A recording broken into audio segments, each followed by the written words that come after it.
सोचो तुम एक फ्लाइट पे बैठे हो और अपने फैमिली को लास्ट मैसेज करते हो कि फ्लाइट लैंड होने के बाद कॉल करती हूँ, लेकिन ना तो तुम्हें ना तो तुम्हारे फैमिली को पता है कि वो कॉल और कभी नहीं आएगा। ना कोई इमरजेंसी कॉल, ना कोई एक्सप्लोजन, ना ही किसी को पता चला कि प्लेन गया कहाँ। 239 पीपल, एक बोइंग 777 और एक ऐसी मिस्ट्री जो अभी तक दुनिया में सबसे बड़े अनसॉल्व्ड केसेस में से एक है। आखिर मलेशिया एयरलाइंस फ्लाइट 370 के साथ हुआ क्या था, चलिए जानते हैं।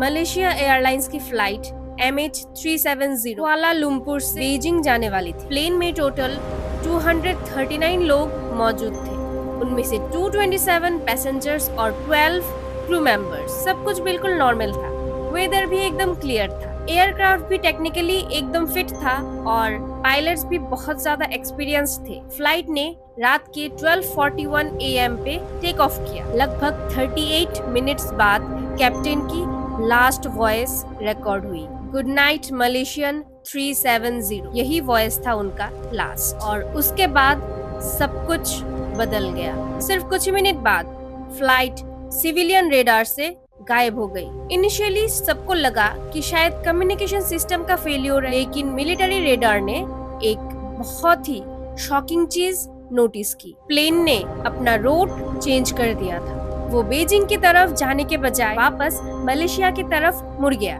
और फिर जैसे कि उसे किसी ने दुनिया के मैप से ही गायब कर दिया। ना डिस्ट्रेस सिग्नल, ना कोई इमरजेंसी, ना कोई क्रैश लोकेशन। इसके बाद से शुरू हुआ एविएशन हिस्ट्री का सबसे बड़ा सर्च ऑपरेशन।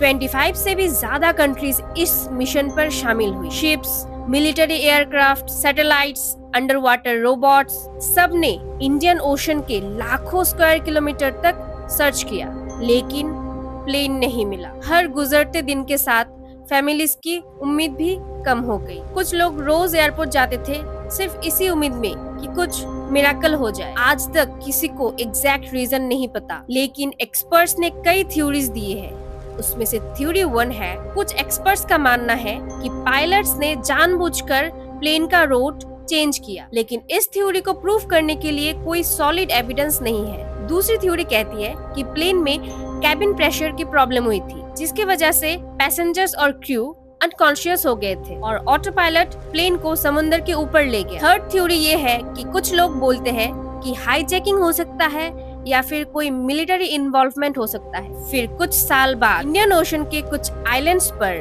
प्लेन के कुछ रिमेनिंग्स मिले। इन्वेस्टिगेटर्स ने कंफर्म किया कि वो पार्ट्स MH370 के ही थे। इससे तो ये क्लियर होता ही है कि प्लेन का एंड इंडियन ओशन में ही हुआ था, लेकिन आज भी प्लेन का मेन बॉडी और उसका बॉक्स कभी नहीं मिला, और जब तक ब्लैक बॉक्स नहीं मिलती तब तक उस रात की कहानी हमेशा के लिए मिस्ट्री ही रह जाएगी। तो आपको क्या लगता है, फ्लाइट MH370 के साथ असली में क्या हुआ था?